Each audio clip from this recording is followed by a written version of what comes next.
Paper. Awesome! Magandang araw po sa inyong lahat. Ngayon, gagawa tayo ng paper plane gaya nito. Tara, simulan natin.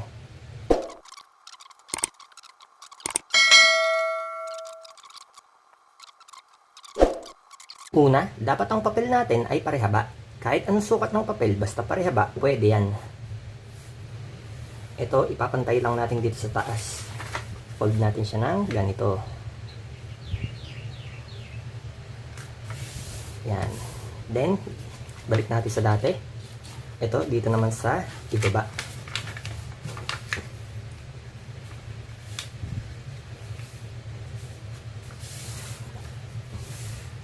Balik natin sa dati. Then, balik rin natin ang papel.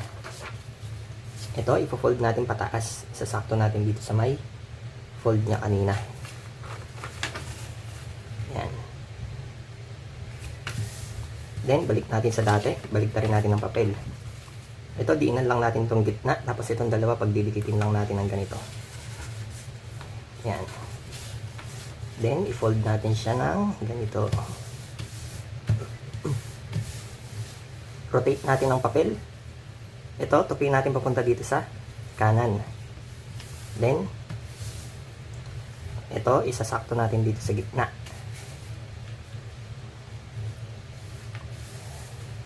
Tapos, ito, i-fold natin papunta dito sa kaliwa. Ilalabas natin siya. Yan. Pero hindi siya sa aabot doon sa dulo. Hanggang dito lang. Tansyahin lang natin. Tapos, dapat ito lumabas. Lumabas to. Yan. Depende sa inyo kung gaano kalabas yung gagawin nyo. Then, ibalik natin to dito sa kaliwa. Kung ano yung ginawa natin dito sa kaliwa, ganun din gagawin natin dito sa kanan. Ilipat lang muna natin to. Tapos, ito, isasakto natin dito sa gitna. Tapos i-fold din natin ito palabas. Yan. Sakto lang natin dito sa isa.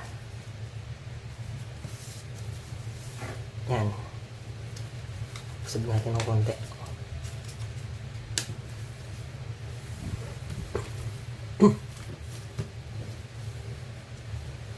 Yan.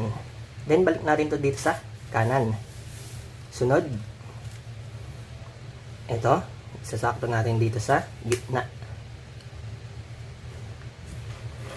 Tapos, fold natin siya ng ganito. Ayan. Sinakto lang natin dito sa gitna. Tapos, dito sa may kanto na to. Ayan. Yung fold niya. Tapos, ipapasok natin dun sa loob. I-fold muna natin ng ganito. Pasok natin, angat lang natin to.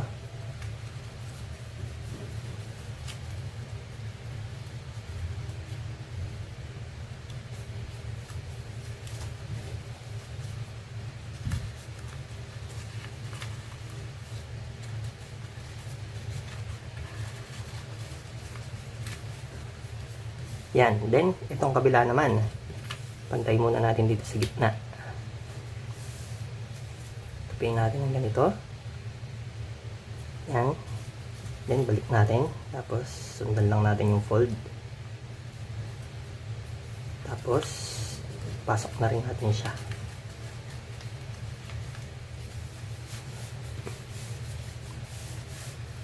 Sunod, balik rin natin ang papel. Itong side na to, ipapantay lang natin sa kabilang side. Parang pinold lang natin siya sa kalahati. Then, ito, papantay natin dito sa gitna. Sa baba. Yan. Malapit na siyang matapos. Then, kabilang side, balik rin natin ang papel. Yan. Tapos, ayusin lang natin. Ayan na. Tapos na ang ating paper plane. Ang galing, di ba? Kaya, hanggang dito na lamang po. Hanggang sa muli. Paalam!